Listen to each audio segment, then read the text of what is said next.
The autumn mist rolled thick across the Appalachian valleys in October of 1892, carrying with it whispers of something ancient and forbidden that dwelled in the forgotten corners of the mountains. In a remote hollow near the border between Virginia and Kentucky, there stood a weathered barn that locals had long avoided, a structure so isolated that even the bravest hunters would turn their horses away when they caught sight of its sagging roof through the trees. The barn belonged to no one, or so it seemed, yet travelers passing through the region spoke in hushed tones of strange lights that flickered within its walls on moonless nights, and of sounds that resembled both pleasure and agony, intertwined in ways that made the blood run cold. It was said that 3 women lived in the woods surrounding that barn, sisters who practiced arts that the church had condemned centuries before, and that they offered weary travelers a sanctuary of warmth and comfort that came with a price no mortal should ever pay. The story of what happened in that barn would become one of the most disturbing mysteries in Appalachian folklore, a tale that combined desire, darkness, and disappearance in equal measure.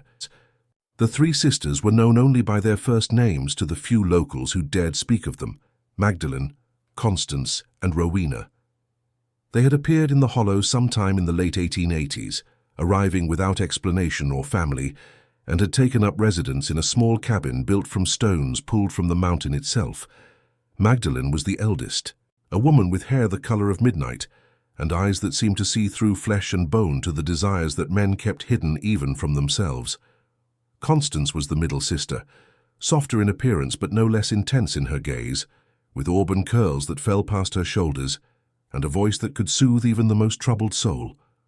Rowena, the youngest, possessed an otherworldly beauty that made travelers forget their destinations and their families waiting at home, her pale skin luminous in the firelight and her movements graceful as a deer moving through morning fog. The sisters kept to themselves mostly, venturing into the nearest town only twice a year to trade herbs and tinctures for supplies. But their reputation grew nonetheless through the accounts of those who had encountered them on the mountain paths. The barn itself had been abandoned for decades before the sisters arrived, left to rot after its owner had died, under circumstances that no one wished to discuss. It was a large structure, built in the old style with hand-hewn beams, and a loft that could hold enough hay to feed livestock through the harshest winter. The sisters had claimed it for their own purposes, transforming the interior into something that defied easy description. Those who glimpsed inside before the events of 1892 reported seeing the walls draped with fabrics in deep crimson and purple, the floor covered with rugs woven in patterns that seemed to shift and move in the lamplight, and the air thick with incense that smelled of roses and something darker, something that awakened appetites long suppressed. In the center of the barn stood a circle marked with symbols that predated Christianity, drawn in what appeared to be a mixture of ash and dried flowers, and around this circle were cushions and blankets arranged in a manner that suggested both comfort and ceremony. The sisters called their gatherings love rituals, ceremonies meant to honor the ancient forces of desire and creation, and they invited only those travelers who seemed lost in more ways than one. Word of the rituals spread slowly through the network of wanderers and drifters who moved through the Appalachian region in those years, men and women who had left behind failed marriages or broken dreams, who carried guilt and longing in equal measure, found themselves drawn to the hollow as if by invisible threads. The sisters never sought out participants directly, but seemed to know when someone suitable was passing through their territory, appearing on the path at just the right moment to extend an invitation spoken in words that felt like honey and smoke. They promised an experience that would free the soul from the chains of shame and fear, a night of communion with forces older than the mountains themselves, and a transformation that would allow the participant to finally become who they were meant to be. The price, they said, was simply surrender, a willingness to let go of everything that society had taught about right and wrong, pleasure and sin. For some, this promise was irresistible, and they followed the sisters to the barn without hesitation, eager to taste whatever forbidden fruit was being offered. By the summer of 1892, rumors had reached the ears of the local preacher, a stern man named Reverend Thaddeus Blackwood, who saw the work of the devil in anything that brought joy without suffering. He began to preach sermons warning his congregation about the witches in the hollow, calling them servants of darkness, who lured innocent souls to damnation through the temptations of the flesh. His words found fertile ground in the hearts of those who feared anything they could not understand, and soon a small group of men began to discuss taking action against the sisters. But before they could organize their righteous anger into violence, something happened that would make their intervention unnecessary and would ensure that the barn and its rituals would be remembered for generations to come. In the first week of October, 19 travelers arrived in the hollow over the course of 3 days, each one carrying their own burdens and hungers, each one accepting the sisters' invitation to participate in what Magdalene promised would be the most powerful ritual they had ever conducted. The 19 travelers who gathered at the barn that October were as diverse as the mountains themselves, united only by their shared sense of displacement and their willingness to seek answers in places that respectable society would never acknowledge. Among them was a former schoolteacher named Elizabeth Crane, who had fled Boston after a scandal involving her affection for another woman had destroyed her reputation and livelihood. There was a Confederate veteran named James Holloway, who could not sleep without seeing the faces of the men he had killed, and who hoped that the ritual might cleanse his conscience of blood that no amount of prayer seemed to wash away.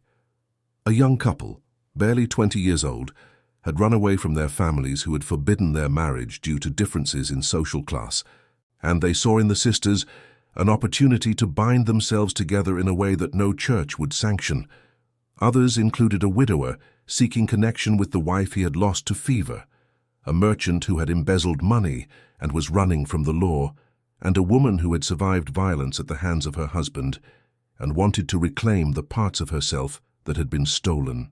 Each person carried their story like a weight, and each believed that the ritual might offer some form of liberation.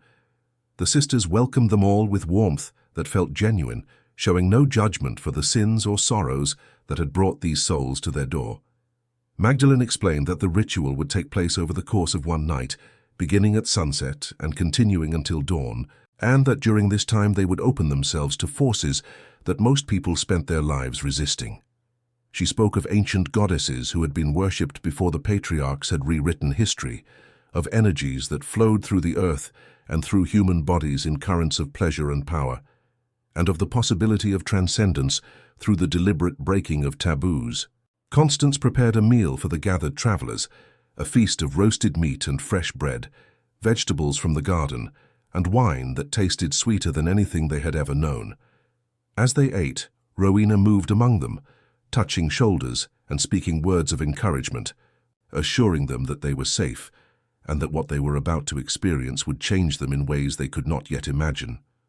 The atmosphere in the barn grew thick with anticipation as the sun began to sink behind the mountains. As darkness fell, the sisters lit candles throughout the barn, dozens of them, until the interior glowed with warm light that cast dancing shadows on the draped walls. They instructed the travelers to remove their clothing, explaining that the ritual required vulnerability in every sense, that they must shed not only their garments, but also their shame and their fear. Some hesitated, but the wine had loosened their inhibitions, and the presence of others doing the same made it easier to comply. Soon all 19 stood naked in the candlelight, their bodies bearing the marks of their lives, scars and softness, strength and fragility all exposed.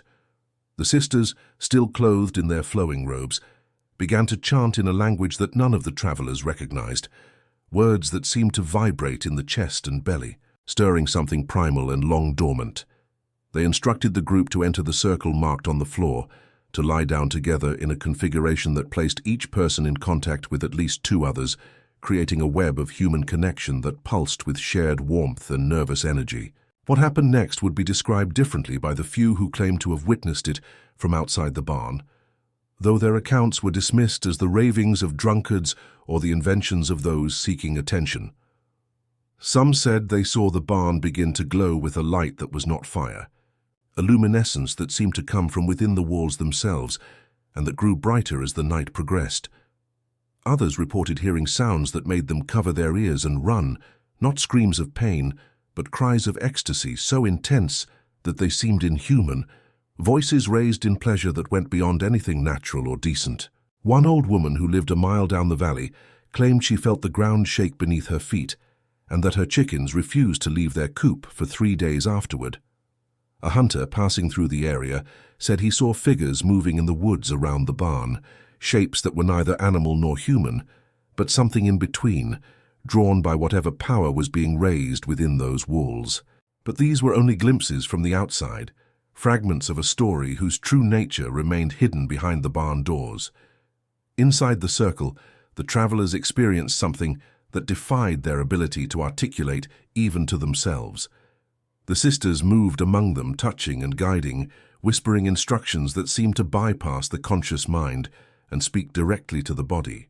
Boundaries dissolved as hands found skin, as mouths met in kisses that tasted of wine and wildness, as the distinction between self and other began to blur in the heat and the darkness. Magdalene led them in breathing exercises that made their heads swim and their hearts race, while Constance anointed them with oils that made their skin tingle and burn with sensitivity.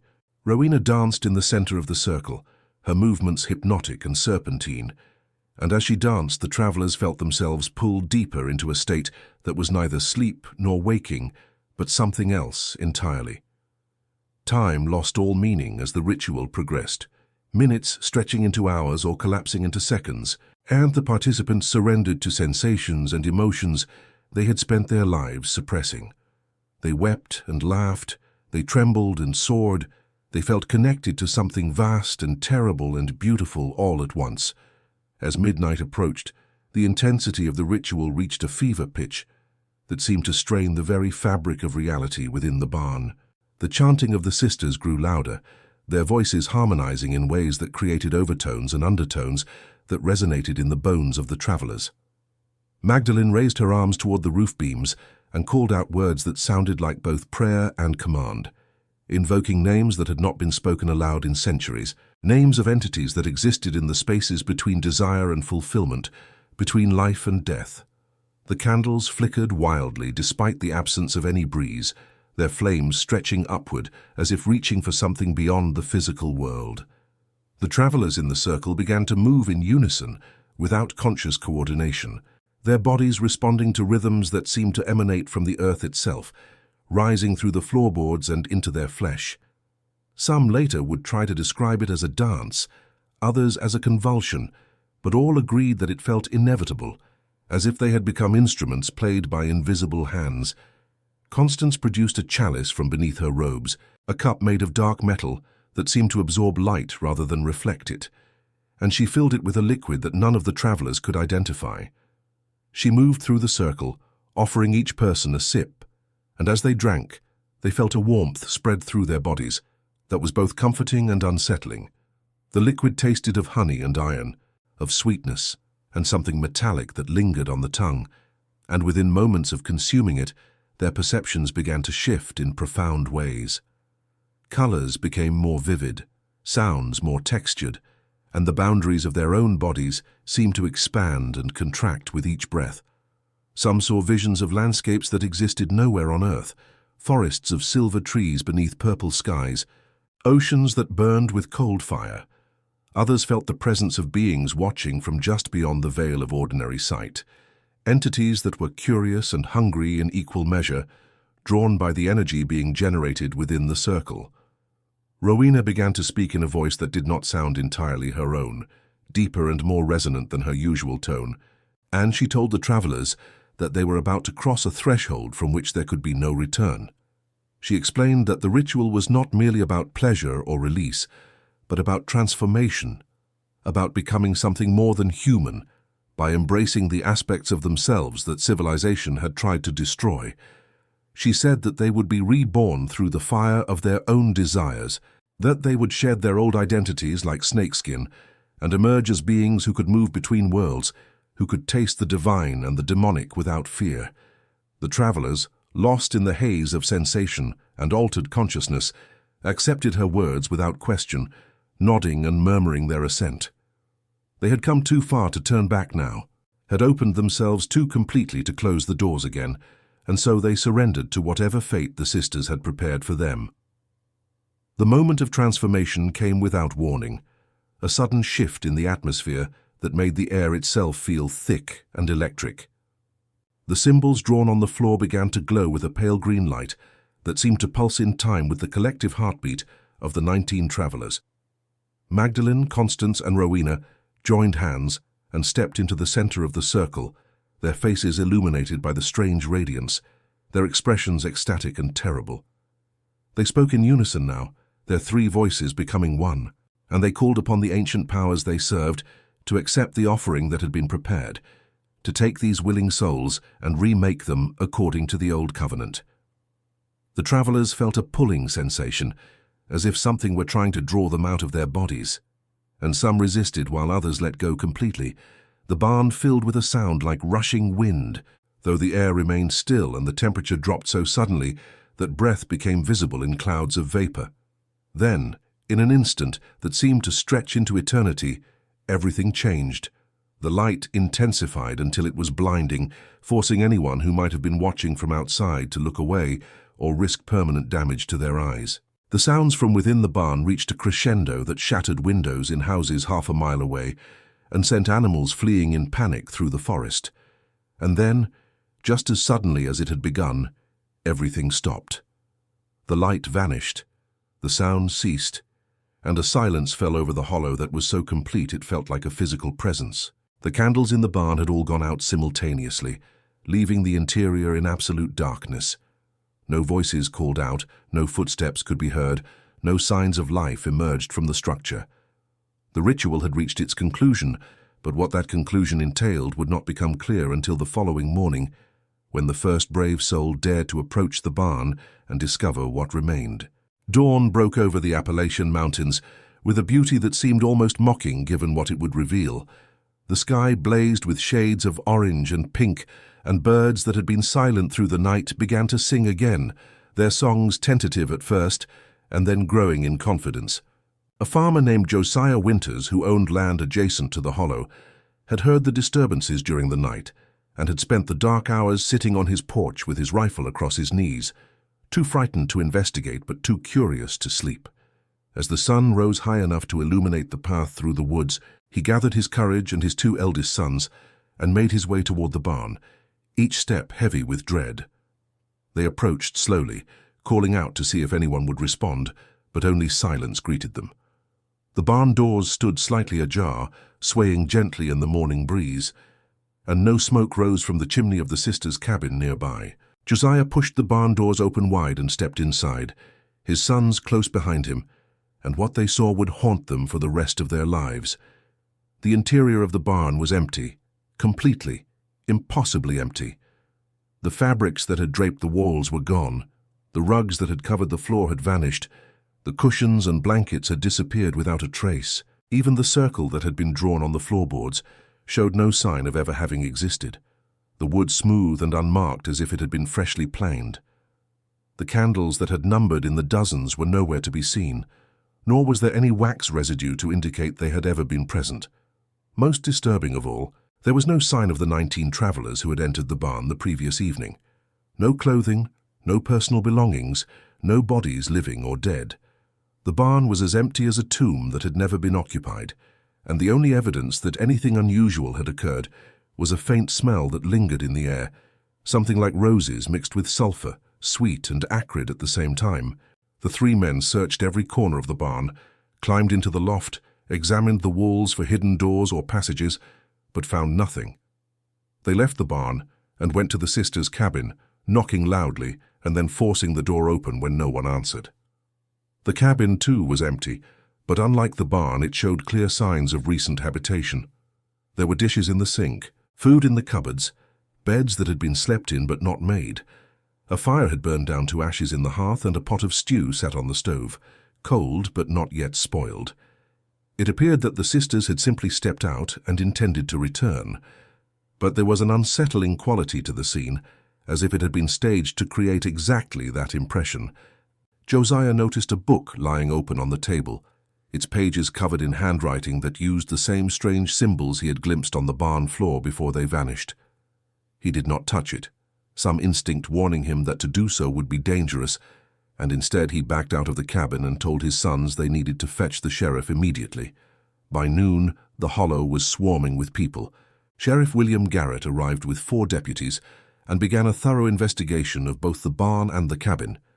He interviewed Josiah and his sons, took notes on everything they had observed, and organized search parties to comb the surrounding woods for any sign of the missing travelers or the three sisters. The searches continued for 3 days, with volunteers from the nearby towns joining the effort, but they found nothing. No footprints leading away from the barn, no disturbed earth that might indicate graves, no torn clothing or dropped belongings. It was as if 22 people had simply ceased to exist in the space between sunset and sunrise.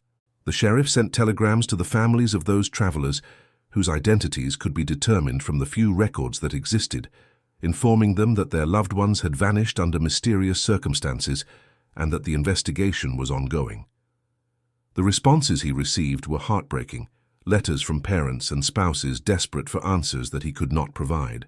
Reverend Blackwood, upon hearing the news, declared from his pulpit that this was the judgment of God upon those who had trafficked with evil, that the travelers and the witches had been taken directly to hell as punishment for their sins.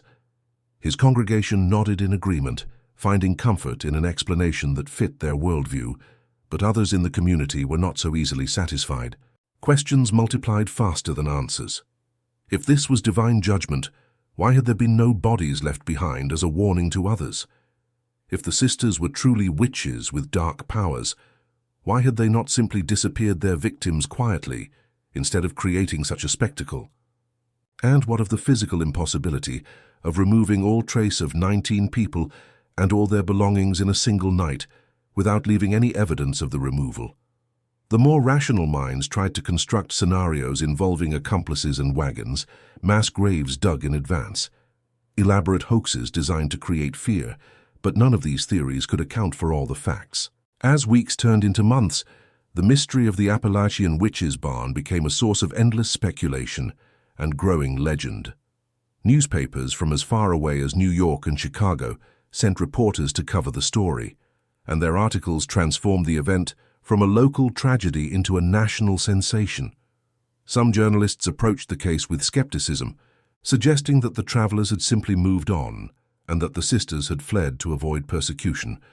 But these rational explanations failed to account for the testimonies of those who had witnessed the lights and sounds on the night of the ritual. Other writers embraced the supernatural aspects of the story, publishing lurid accounts that embellished the facts with invented details about blood sacrifices and demonic pacts.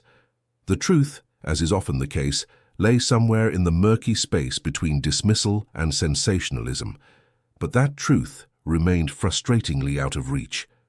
The barn itself became a site of pilgrimage for the curious and the morbid. People traveled from distant states to see the place where 19 souls had vanished, hoping to feel some residual energy or to catch a glimpse of something otherworldly.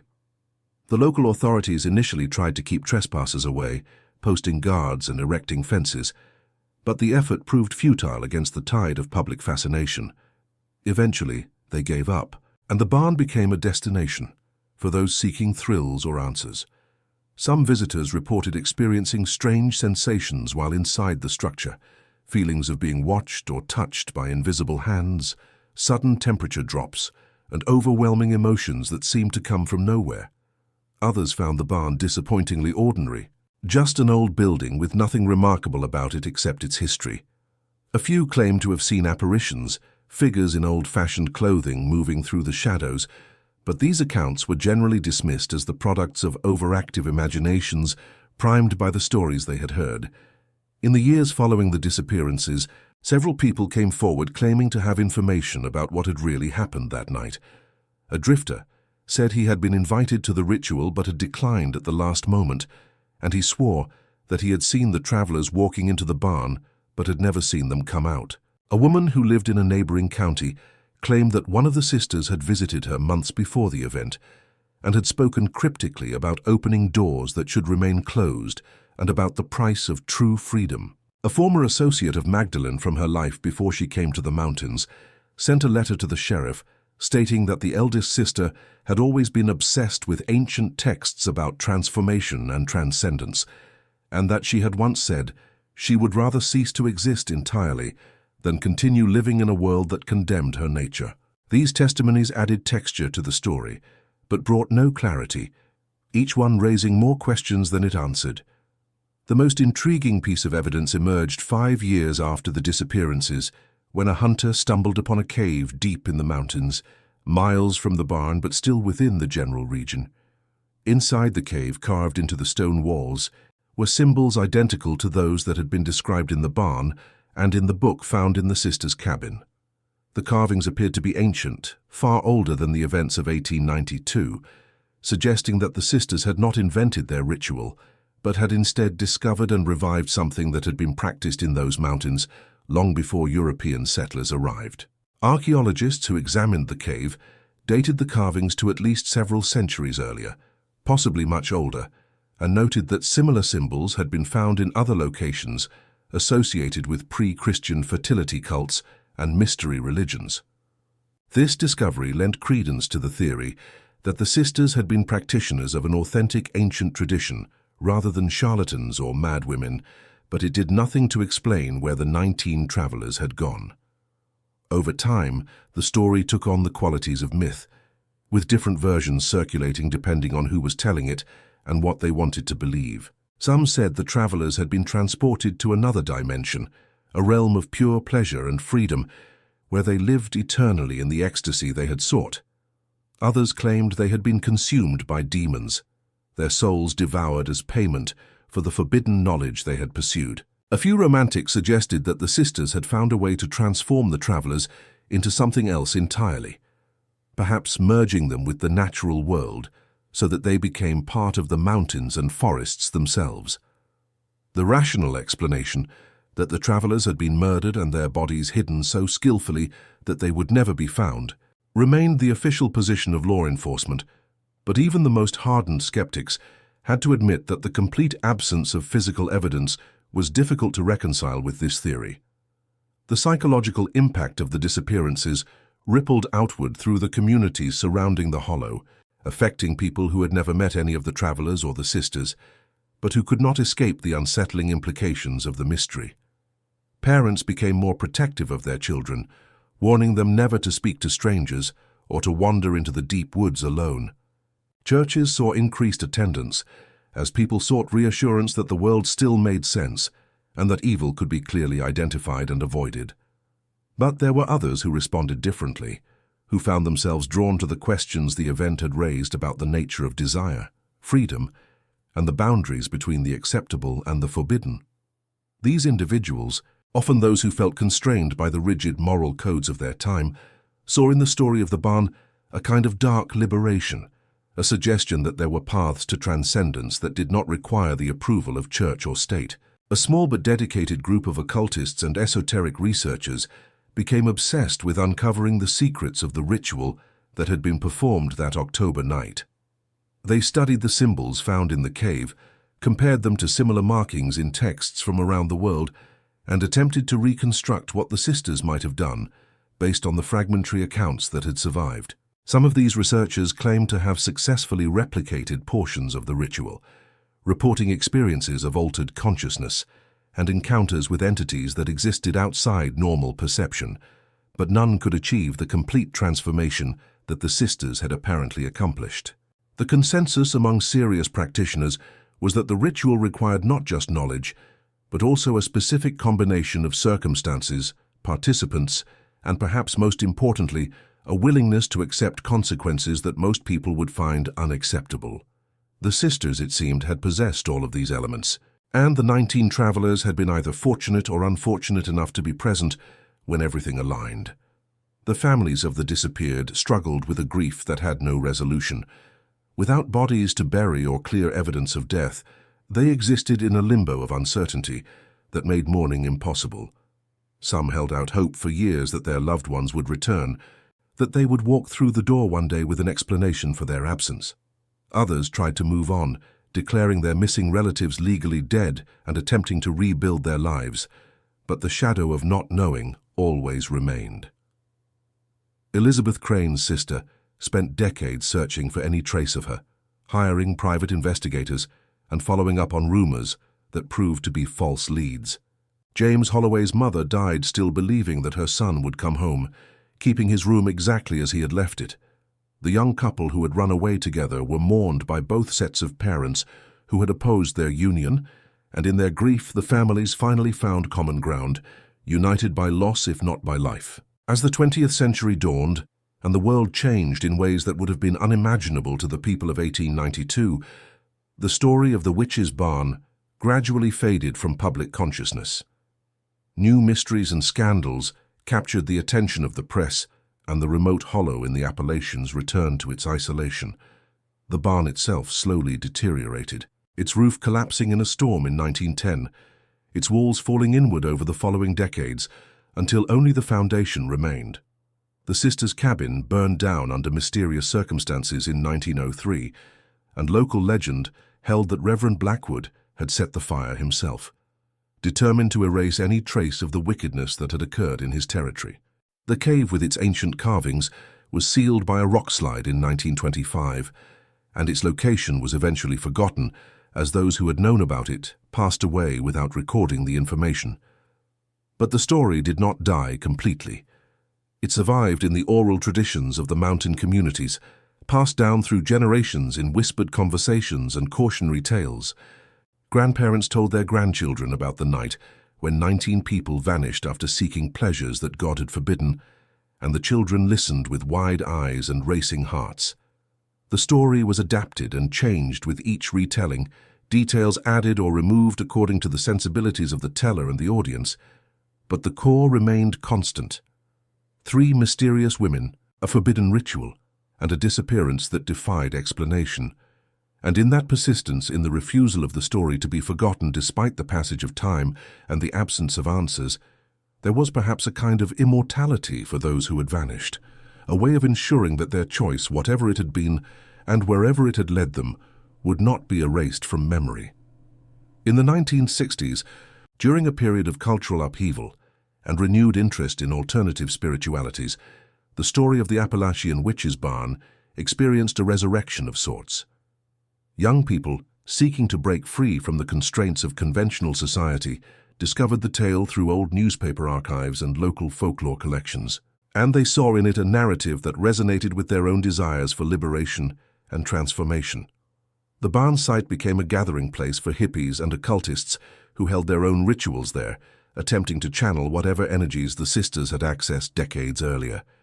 These modern ceremonies were pale imitations of the original, lacking the knowledge and perhaps the commitment that had characterized the 1892 event.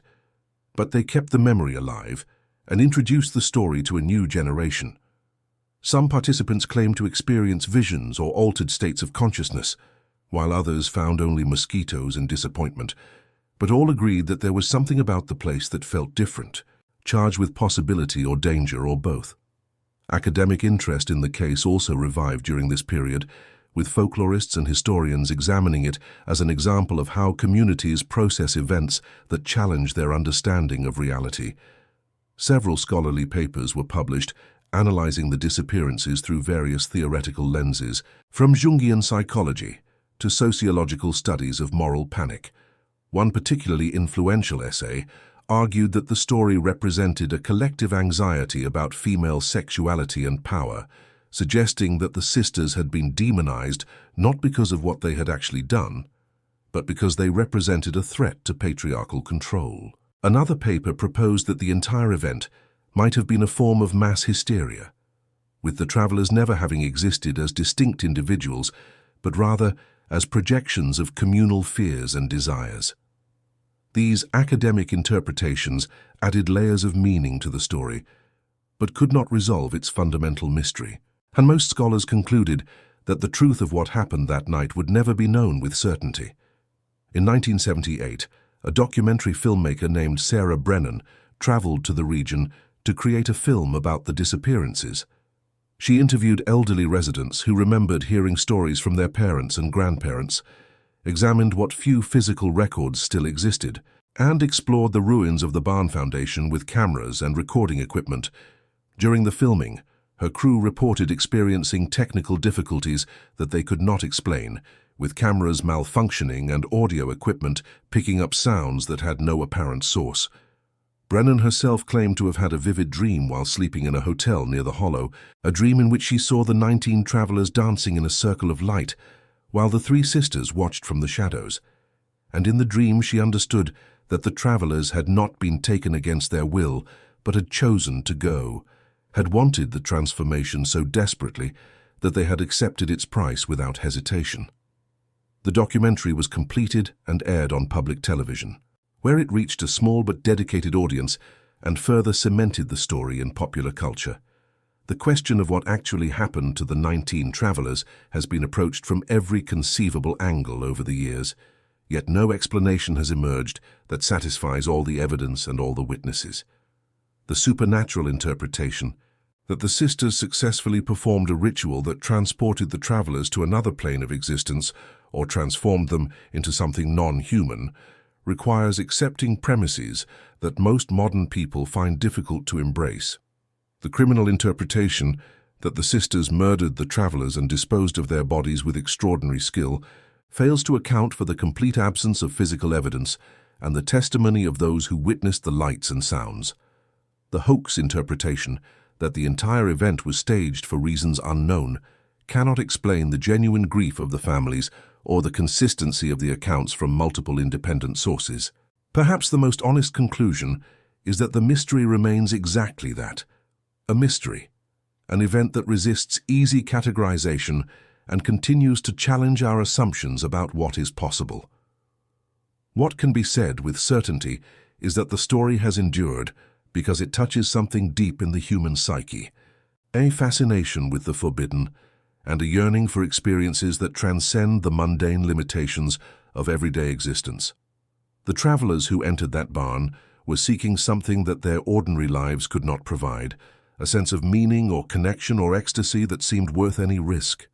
Whether they found what they were looking for, whether they were destroyed or transformed or simply disappeared into the vast anonymity of a changing world, they became symbols of a universal human impulse to reach beyond the boundaries of the known.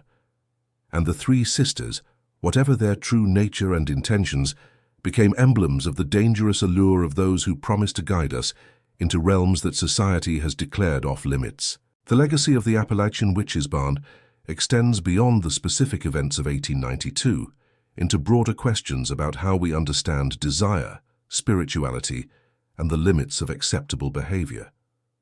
In an era when discussions of sexuality were heavily censored and expressions of non-normative desire were criminalized, the story of the barn represented both a nightmare and a fantasy, a cautionary tale about the dangers of straying from the path and a tantalizing suggestion that there were other paths available for those brave or foolish enough to seek them.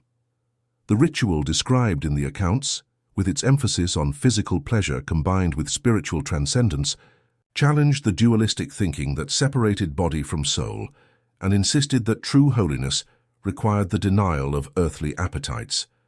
The sisters, by offering a different paradigm, one in which the body was a sacred instrument and pleasure a form of worship, threatened the foundations of the moral order that governed their society. Modern readers encountering the story for the first time often struggle with how to interpret the actions of the travelers and the sisters. Were the travelers victims of manipulation, vulnerable people exploited by charismatic predators who used their desperation for nefarious purposes? Or were they autonomous agents making informed choices about their own lives and bodies, exercising a form of radical freedom that their culture denied them? The answer likely varies depending on individual perspective and values, but the question itself is valuable because it forces us to examine our assumptions about consent, agency, and the right of individuals to pursue their own visions of fulfillment, even when those visions conflict with social norms. The sisters occupy a similarly ambiguous position, simultaneously empowering and potentially dangerous, offering liberation that might have been genuine or might have been a mask for something darker. The physical location where these events occurred has taken on the quality of a haunted place, not necessarily in the sense of being inhabited by ghosts, but in the sense of being marked by history in a way that refuses to fade. Even now, more than a century after the disappearances, people who visit the site report feeling a sense of unease or heightened awareness, as if the land itself remembers what happened there and communicates that memory to those sensitive enough to perceive it. Psychologists might explain these sensations as the power of suggestion, the mind creating experiences based on prior knowledge and expectation, but those who have felt them often insist that something more is at work. The hollow remains isolated and difficult to access, discouraging casual visitors, and the few who make the effort to reach it often come away changed in subtle ways, more thoughtful about the mysteries that persist at the edges of our understanding.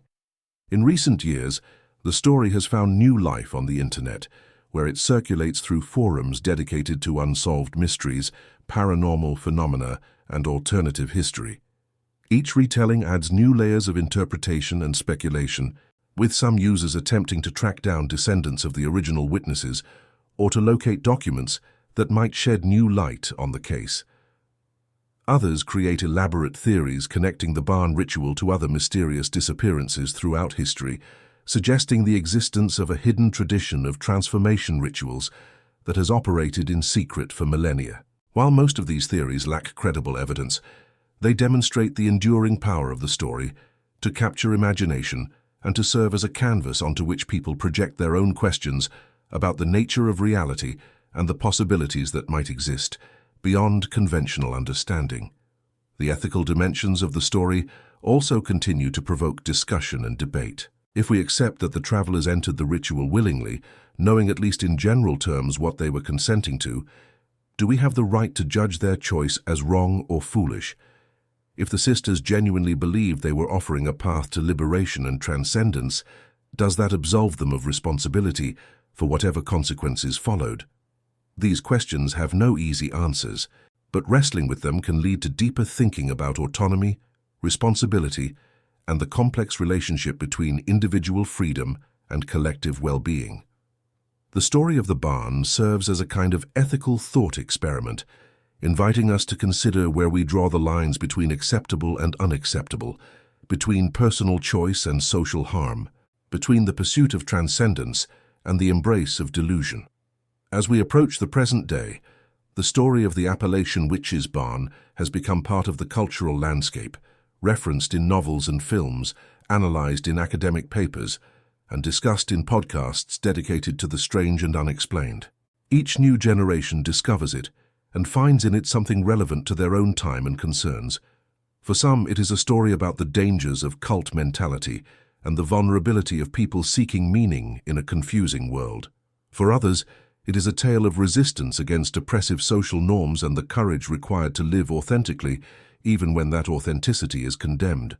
The multiplicity of interpretations speaks to the richness of the narrative and its capacity to function as a mirror, reflecting the values and anxieties of whoever encounters it. The question of what we can learn from the disappearances remains open and perhaps unanswerable in any definitive sense. On one level, the story serves as a reminder of how much we do not know about consciousness, reality, and the potential of human experience. Science has made tremendous progress in understanding the physical world, but the subjective dimensions of existence, the realms of meaning and transcendence that humans have always sought, remain largely mysterious. The ritual in the barn, whatever its actual nature, was an attempt to access those dimensions through means that fell outside the approved channels of religion and science. And the fact that it resulted in something so inexplicable suggests that there may be aspects of reality that our current frameworks cannot adequately address. This is not an argument for abandoning reason or embracing superstition, but rather a call for intellectual humility and openness to the possibility that our maps of reality are incomplete. On another level, the story raises important questions about community and belonging. The travelers who gathered at the barn were all, in various ways, outsiders, people who did not fit comfortably into the social structures of their time. They sought in the ritual a sense of connection and acceptance that their ordinary lives had denied them, and they were willing to take extraordinary risks to find it. This speaks to a fundamental human need for belonging and for spaces where we can be fully ourselves without fear of judgment or rejection. The tragedy, if it was a tragedy, is that they had to seek this acceptance in such a marginal and dangerous context rather than finding it within their communities. A more compassionate and inclusive society might have offered them the connection they craved without requiring them to venture into the unknown in search of it. The three sisters themselves remain the most enigmatic figures in the entire narrative. Were they sincere believers in the ancient traditions they claimed to practice, or were they opportunists who exploited the vulnerabilities of others for their own purposes? Did they disappear along with the travelers, sharing in whatever fate befell them, or did they orchestrate the entire event and then vanish to escape the consequences? The absence of their bodies and the lack of any subsequent sightings suggest that they too were caught up in whatever transformation occurred, that they were not merely facilitators, but full participants in the ritual. If this is true, it adds a layer of poignancy to the story, suggesting that they believed deeply enough in what they were doing to risk everything, including their own existence. They become tragic figures rather than villains, seekers of truth who pushed too far and paid the ultimate price. In the end, the story of the Appalachian witches' barn resists closure. It remains suspended in the space between history and legend, between fact and interpretation, between the explicable and the mysterious. This lack of resolution is frustrating for those who need clear answers, but it is also part of what makes the story powerful and enduring. It reminds us that not everything can be explained, that some events exceed our capacity to understand them fully, and that the world contains more possibilities than our philosophies have dreamed of. The 19 travelers who walked into that barn on an October night in 1892 stepped across a threshold from which they never returned, and in doing so, they left behind a question that continues to echo through the years. What lies beyond the boundaries we have drawn around acceptable experience, and what might we become if we dared to cross them? The Appalachian witches' barn stands now only as a memory and a foundation slowly being reclaimed by the forest, but its influence persists in ways both obvious and subtle. The hollow where it once stood remains a place apart, visited occasionally by those drawn to mysteries and by locals who maintain a respectful distance from ground they consider marked by forces they would rather not disturb. The story has been absorbed into the larger tapestry of Appalachian folklore, taking its place alongside tales of haints and witches, of treasures hidden and curses laid, of the strange and inexplicable events that seem to occur more frequently in the mountains than in the flatlands below. It has become part of the identity of the region, a reminder that these ancient hills have witnessed human dramas of every kind and that they keep their secrets well. For those who study disappearances and unsolved mysteries, the case of the 19 travelers remains one of the most baffling on record.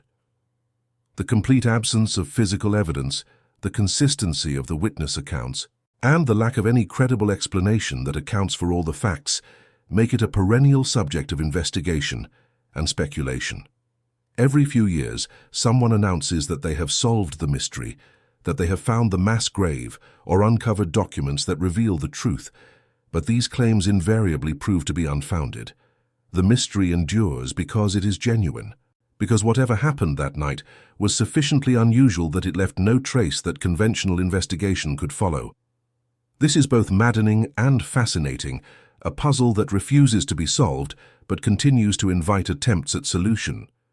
The cultural impact of the story extends into contemporary discussions about sexuality, spirituality, and the relationship between individual freedom and social order. In an age when many of the taboos that governed life in 1892 have been challenged or overturned, the story of the barn can be read as a precursor to later movements for sexual liberation and spiritual experimentation. The sisters and their ritual participants were, in a sense, ahead of their time, seeking freedoms and experiences that would not become widely acceptable for many decades. This does not necessarily validate their methods or their choices, but it does place them in a historical context that makes them more comprehensible. They were rebels against a system that denied fundamental aspects of human nature, and whether their rebellion led to transcendence or tragedy, it was an assertion of autonomy that resonates with ongoing struggles for the right to self-determination. As we conclude this exploration of the Appalachian witches' barn and the 19 travelers who vanished after their love ritual, we are left with more questions than answers, and perhaps that is as it should be. The story challenges us to think about the limits of knowledge, the nature of desire, the price of freedom, and the mysteries that persist at the edges of our understanding. It invites us to consider what we would be willing to risk for the promise of transformation, and whether there are experiences worth pursuing even if they lead us into darkness. These are not comfortable questions, but they are important ones, and the fact that a story from more than a century ago can still provoke them speaks to its enduring power and relevance. The 19 travelers who entered that barn sought something that their ordinary lives could not provide, and in seeking it, they crossed a boundary from which there was no return. Whether they found what they were looking for, whether they achieved the transcendence they desired, or met a fate they could not have imagined, we will never know with certainty. But their choice to seek, their willingness to risk everything for the possibility of something more, makes them human in the deepest sense. We are all in our own ways seekers of meaning and connection, all trying to transcend the limitations of our circumstances and touch something larger than ourselves. The story of the barn is ultimately a story about that universal human impulse and about the dangers and possibilities that await those who follow it to its furthest extremes. May we remember the 19 travelers not with judgment, but with understanding. And may their story continue to inspire questions about who we are and what we might become if we dare to step beyond the boundaries of the known into the vast and mysterious territories that lie beyond.